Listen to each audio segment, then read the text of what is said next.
I'm Carole Leathem, and you're listening to a bonus episode of the Caretakers Journey podcast. I am your host, and I want to welcome you to day 21 of our Caretakers 31-Day Resolve Challenge. Today is January 25th, 2025, and our resolve is to practice mindfulness. So grab your Post-it note and write, I resolve to practice mindfulness by incorporating mindful techniques to reduce stress and to stay present.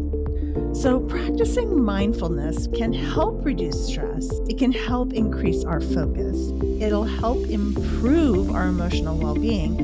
And it's especially important for caretakers to understand these benefits and find ways that are tailor made for them and their unique circumstances. This helps us remain present in our caretaking relationships. So critical and important. So let's talk for a few minutes about what a few mindful techniques are that I use in my own caretaking journey. So the first one that I discovered a few years ago is called focused breathing. It's sort of like meditation, but you're focusing on your breath, not anything other than just your breath. So how does this help? Well, when you're focusing on your breathing, it calms your mind, it reduces stress and anxiety, and there are studies that also show breathing can help improve our mood and regulate our emotions. So how do we focus and do mindful breathing? Well, what I do is I lay down quietly on the floor. You can sit in a chair, and then you just get comfortable and begin to take slow, deep breaths. In through your nose, inhale counting for 4, holding your breath for 4, then exhaling through your mouth for a count of 6, then repeating. And do this for 5 minutes. I set a timer. Inhale through your nose for 4, hold your breath for 4, then exhale through your mouth for a count of 6 and repeat. After 5 minutes, I think that you will begin to feel less stress, more relaxed. And I just think for me, it is a huge reset. The next thing that I love is I learned to do a body scan. So what does a body scan look like or feel like? Well, first, let's talk about what it does. A body scan promotes awareness of the physical sensations and the tensions that we're carrying around in your body. Do you have a neck ache? Do you have a foot ache? Do you have pain in your wrists? Are you clenching your jaw? So what a body scan does, it helps you to feel these sensations and tensions. And then once you're aware, then you can reduce your tensions by breathing or just relaxing into a comfortable position. So how does this work? Well, I lay flat on the ground for body scan. You can sit if you can't get down on the ground and get comfortable. But I love to just lay flat on the ground and just relax my entire body and practice a few breathing techniques before. And then I start at my toes and I kind of say, is there anything I'm feeling in my toes? Any tension, any pain? And I move up very slowly and focus on every part of my body: toes, ankles, calves, knees, hips, back, lower back, middle back, upper back and shoulders. Then I go out through my arms and down into my fingers and go up into my neck and up out of the top of my head. Notice if there's any tension. And then if you feel the tension, consciously relax them. I will tell you, a few years ago, I got this horrible pain on the top of my head, just right of the middle of my scalp. And it was painful. I thought that I had a tumor. I thought that I couldn't get any relief. And finally, I went to the ER. And when I went to the ER, they did all these tests. They couldn't find anything. And then the doctor says, well, I'm going to put a needle into the back of your scalp and give you some antibiotics, give you some pain medication to take it away. I'm telling you, the pain medication was the most painful thing. It was worse than childbirth. It was worse than anything I was laying on the table screaming. And when it was all over with, I said, wow, that might have taken away the pain in my head, but it has put tension everywhere else in my body. A couple days later, I went to a massage therapist that I knew in my church, and they discovered that I had pinched a nerve in my lower back on the left side, and the pain was in my head on my right side. Had no idea that these were connected. So find and notice tension and then consciously relax them. Now, if I begin to feel that, I know I'm under stress, and I lay down on the floor and I begin to do my deep breathing and relaxation techniques. Another mindfulness technique we can practice is grounding. I did a podcast episode early on last year, and we talked about grounding. We talked about tears. We talked about some other techniques, but grounding is something that is so fun because it anchors you to the present moment and helps reduce your overwhelm because you're stepping outside of overwhelm and coming into this present moment. It's also known it's also called earthing, and it's believed to reduce inflammation, pain relief, improve your sleep, give you better blood flow. It reduces stress, it improves your mood, and some studies show that the body heals faster and that your immune system is more balanced when you do grounding or earthing. So what is it?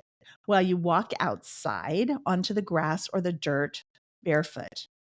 Now, I have done this when it's cold. I wouldn't recommend it in the snow, although I did try because when I was in Milwaukee last year, it was so stressful and it was so cold and I needed to ground. And so I did, but I couldn't do the whole technique. I live in California, so it's kind of cool. I can do it all year round, but you need to get outside on the grass or dirt barefoot. And then I use something called the 5, 4, 3, 2, 1 technique. 5, identify 5 things that I can see: the leaves, the trees, the grass, the birds, the squirrels. 5 things that you can see. And then while you're walking around barefoot on the ground or grass, identify 4 things that you can touch. I love right now, the trees are bare, but I love to go up and touch the bark of the trees. I love to pick up a dry leaf from the ground and feel it in my hands. I even have picked up a worm after it rained one time and let it crawl around in my hand for a few moments. But identify 4 things that you can touch and then touch them. Then identify 3 things you can smell and smell them.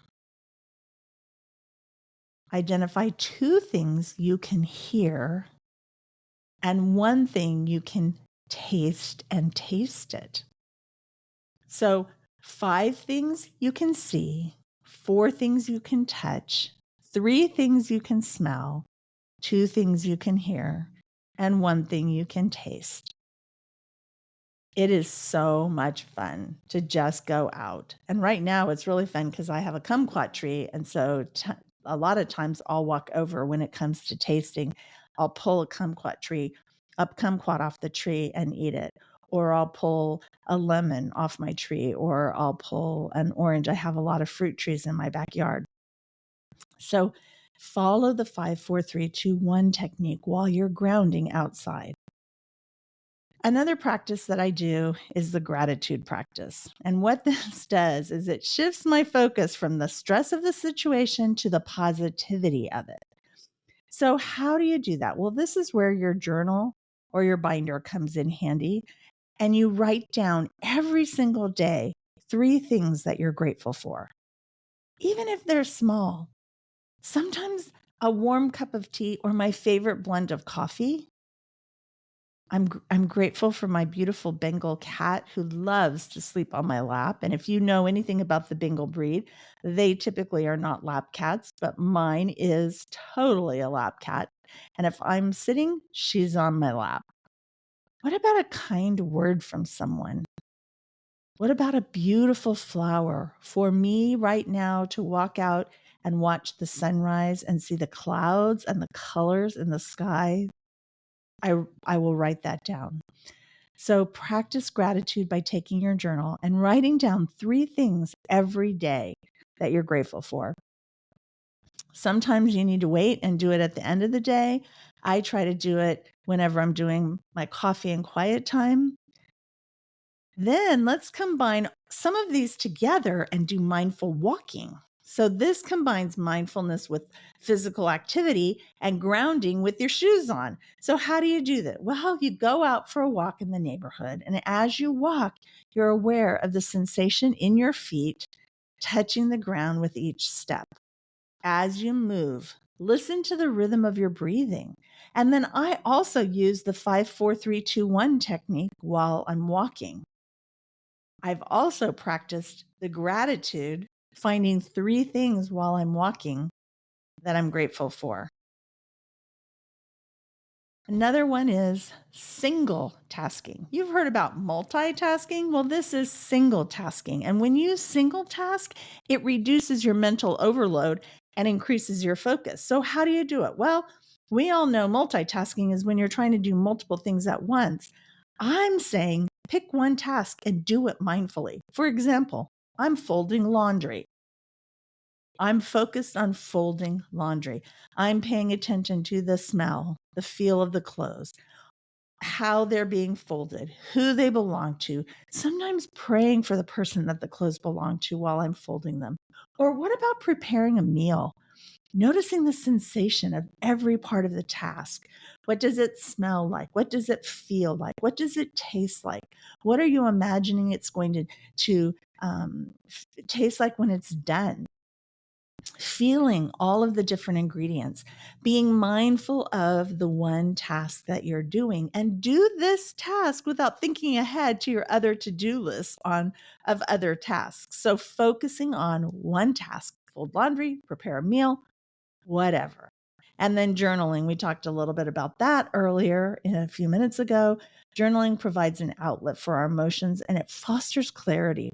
I cannot tell you how many times I have had all of these pent up feelings and emotions. And then I go to my journal and I just spend a few minutes writing it down.